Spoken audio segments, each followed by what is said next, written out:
So this next piece is by Andre Van Haren. He's the one composer who actually doesn't live in this area. He lives in, I believe it's, okay, now I forget. It's Netherlands, I think so. Nonetheless, he and I met on the internet quite a while ago, probably 10 years ago, and I've always been taken by his music. So I usually encourage him to write something for us. And this is a chamber orchestra version of a larger work that he wrote, kind of in the vein of like Peter and the Wolf or something like that. It's a story about a family of mice and a particular mouse who runs into some trouble with a cat. And it's very entertaining, as you'll see. And my friend Dan Garrett is going to be our narrator. So come on up, Dan. And Trevor Lutzenhiser will be conducting this one. Trevor, besides playing violin, he also conducts the Mukilteo Chamber Orchestra. So let's take it away.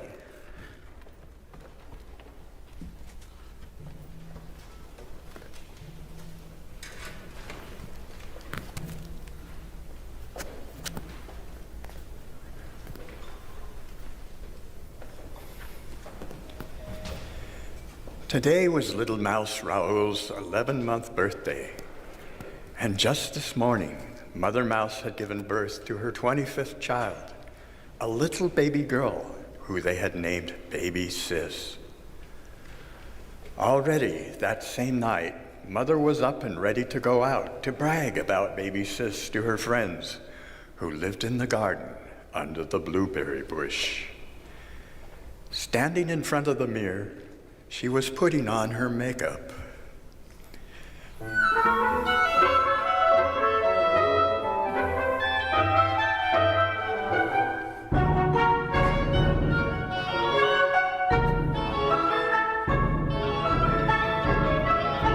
Raoul, she shouted, Father and I will be out for a couple of hours.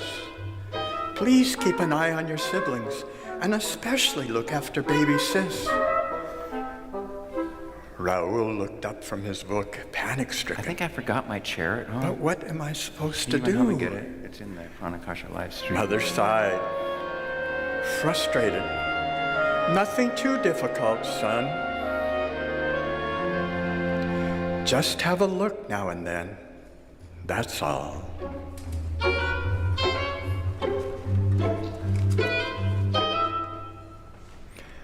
Raoul rubbed his tummy in an attempt to calm down all the butterflies that had suddenly appeared there.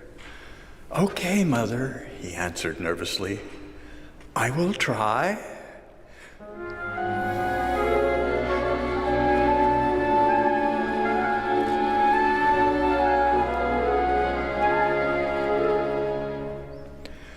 Mother Mouse grabbed her husband by his arm and dragged him to the front door. Hurry up now. If we're too late, there will be no food left. You know how your friends are.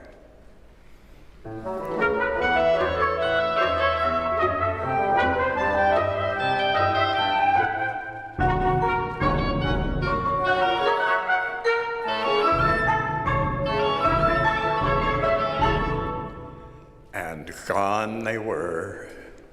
Just have a look now and then, Raoul mumbled to himself, repeating his mother's last words. That doesn't sound too difficult. Taking care not to awake his many siblings, Raoul tiptoed into the large living room that was filled with 25 little beds.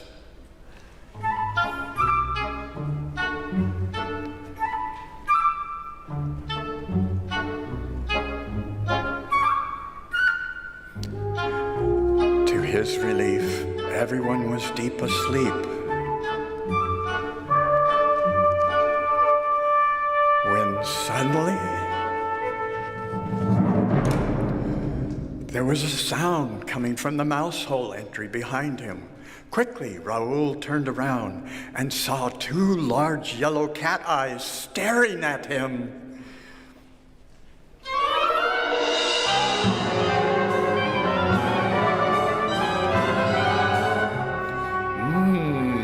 said the cat, licking his lips.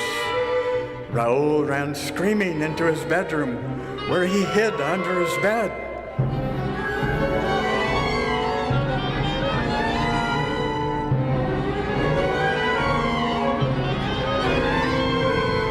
Raoul's scream had awoken the sleeping mice, and seeing that big cat face made them jump out of their beds.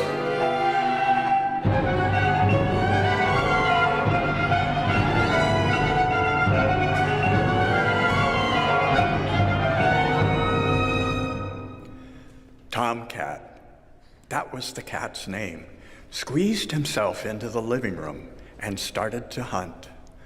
Oh, how he enjoyed this game. However, it wasn't as easy as he had thought. These little creatures were too fast and kept slipping through his paws.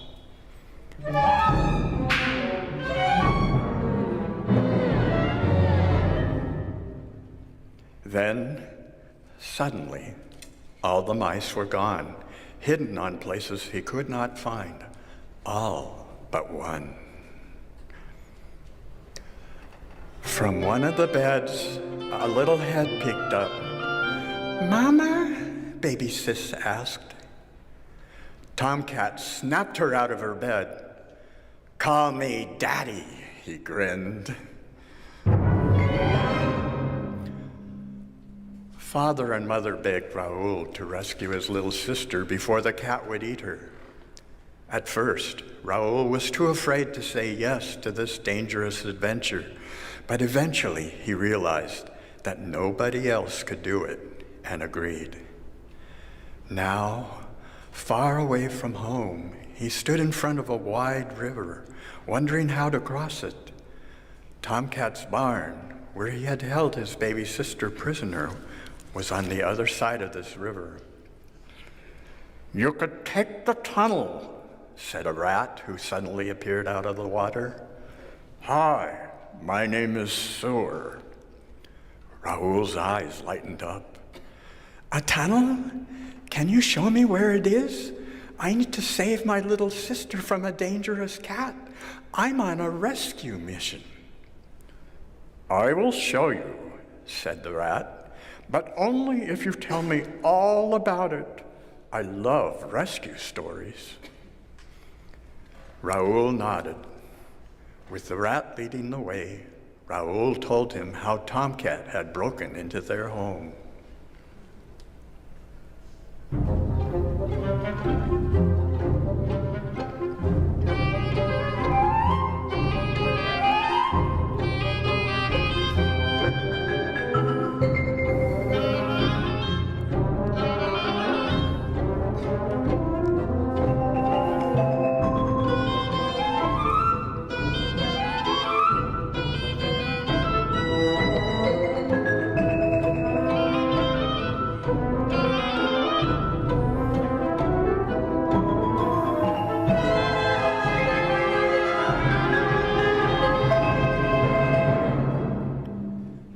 Standing at the entrance of the old barn, Raoul and Sewer peered into the dark, dusty space. "I can't see a thing," said Sewer. "Psst," Raoul whispered. "Tomcat must be here. Maybe he's even looking at us right now."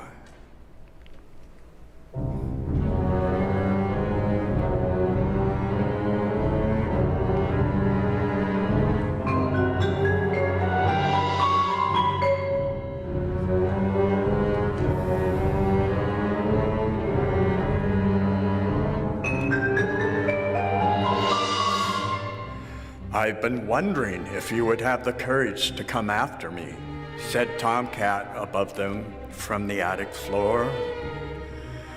"Looking for this?"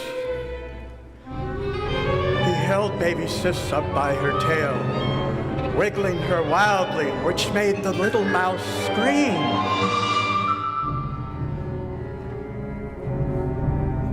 Slowly, the cat got on his feet. "Come a little closer, Raoul," Tomcat grinned. "What you were looking for is under here." With these words, he tapped on the bucket. "Please let her go, Tomcat. She's only a baby," Raoul begged. "Let her go?" Tomcat asked with a cruel smile. "But then, how do I silence my hunger? I'm afraid I can't do that. However, we could make a trade instead. If you take her place, I promise I'll let her go." Raoul thought about this for a moment. "You would really do that?" Tomcat nodded, and although the grin on his face should have warned Raoul that something was wrong, the mouse walked towards the cat. The moment Raoul was in Tomcat's reach, the cat grabbed the mouse and threw him under the bucket with baby Sis.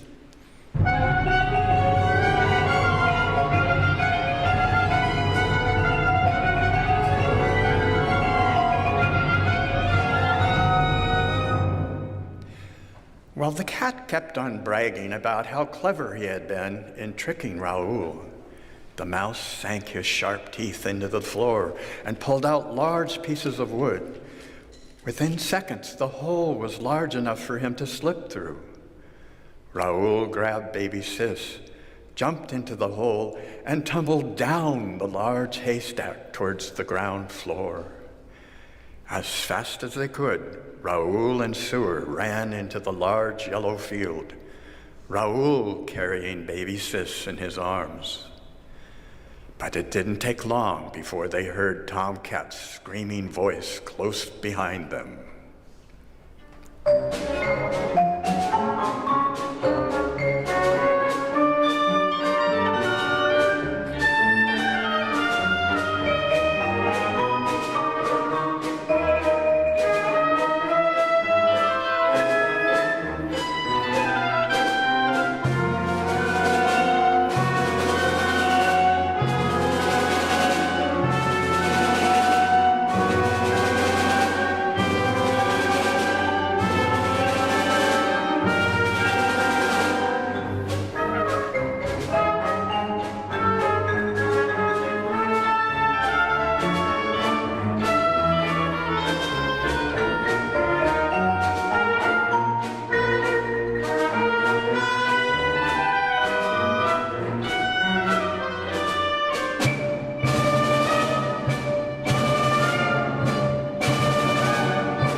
Raoul's rescue mission was over. Tomcat was defeated and would never bother anyone anymore. Most importantly, though, baby Sis was safe. Raoul could finally relax and let out a deep sigh. Walking into the little mouse hole behind the third wooden panel in the left side wall of the attic of the large farmhouse, Raoul saw that nothing had changed since he had left home. The living room was still a mess because of Tomcat's brutal attack. Only the many beds had been put back into their places. "Raoul!" Uncle Marcus's voice boomed through the living room. Marcus ran towards the exhausted trio and hugged his nephew intensely. Marcus's scream had alerted the others, and immediately father, mother, and all the children came running towards them. There were cries of happiness, and there were lots of hugs and questions. Sewer was welcomed into their family circle, telling him over and over again how thankful they were for his help.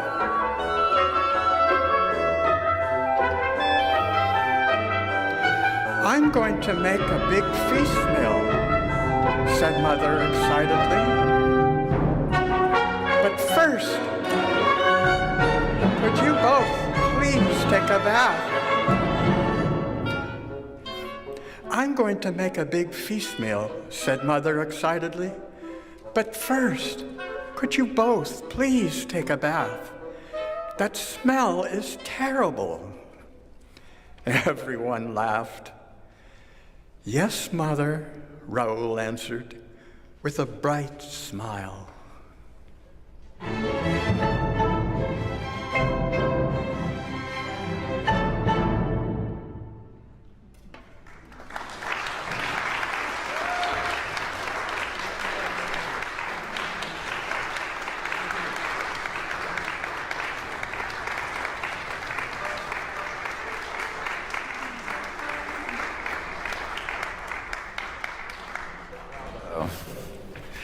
Okay. Do you want to